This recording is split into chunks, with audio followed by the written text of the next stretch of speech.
Starting off first with a 1967 Kennedy half-dollar coin. Now these coins from 1967, these half-dollar coins, are going to be 40% silver. So they do always have silver value and numismatic value as well. But this coin here does have a mint error also, so it's going to even give it more value. This coin has a die adjustment strike, which you can see the design faded out as a result of that.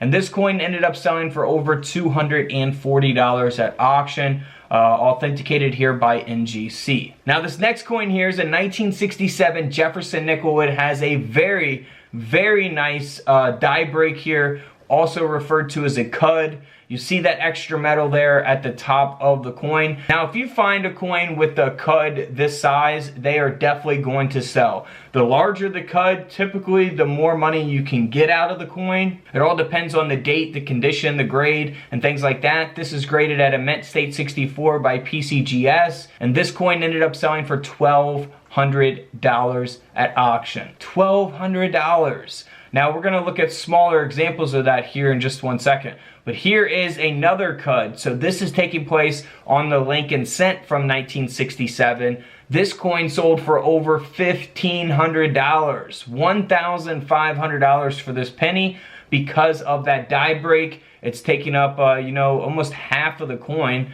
there, and it's graded by Annex at a mint state 64 red.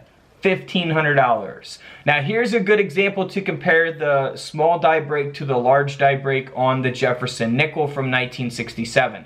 You'll see at the bottom of the coin here we have a much smaller die break compared to the one that we just looked at. This coin is graded at an AU 55, and this coin only sold for around $60 at auction. So big difference from $1,200 to $60, and they both have, a die break. But they're very, very different locations, different sizes, and different condition coins. Now here's the 1967 Roosevelt Dime. Here on the reverse, it looks very normal, like any old dime. But as we flip the coin over, you'll see that it's missing the outer clad layer here on the obverse of the coin. And you'll see the inner copper layer as a result of that. This coin ended up selling for $55 at auction. Now here's one of my favorites of the video, the 1967 Lincoln cent that has been multi-struck. Look at that, man. I love errors like this, double strikes, triple strikes, quadruples, multi-strikes. These are awesome.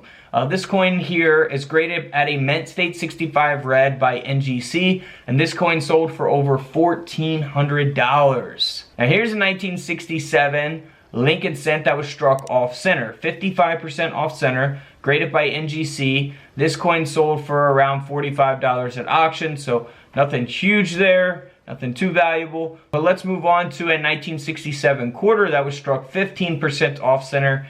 This coin ended up selling for around $90 at auction, graded at a mint state 64. We also have an off-center on the 1967 Roosevelt Dime, struck 50% off-center. This coin here sold for over $90 at auction, graded by Annex at a mint state 64. And then here we go, we have a quarter here that, most people would probably be like, what in the world happened to this coin? Someone wore it down.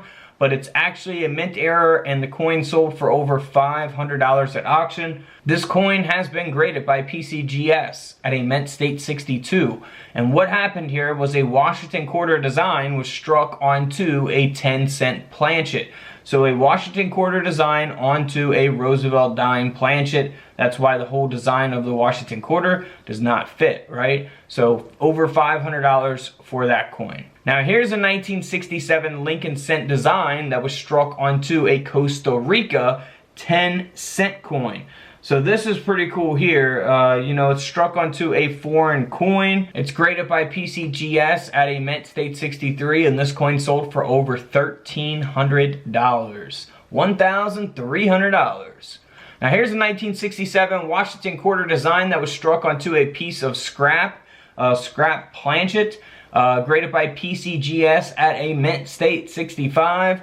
This piece of scrap, or coin, whatever you would like to call it, ended up selling for over $215. Those aren't really my type of errors. I'm not really interested in adding stuff like that to my collection. I like more of the double strikes and double dies and things like that. Here's a 1967 Kennedy half-dollar coin. Of course, 40% silver. And here on the obverse of the coin, you can really see that it has been struck through, right? So struck partially through the clad layer there. Very, very nice mint error, graded by NGC at a mint state 64. This coin sold for a little over $200. Here's another 1967 half-dollar. You know, it looks very normal on the reverse, but here on the obverse, you'll see that streak going through there, that planchet streak, going straight through Kennedy's face and head all the way down to the date, the 1 and the date. This coin ended up selling for over $60 at auction. So not too bad there. Of course, you're not making a fortune after you pay to have something like that graded, so just keep that in mind. Alright guys, don't forget to subscribe in the middle. Feel free to check out the videos to the left of me, and until tomorrow, I'll see you guys in the comment section below. This is Couch Collectibles, and this is where I disappear.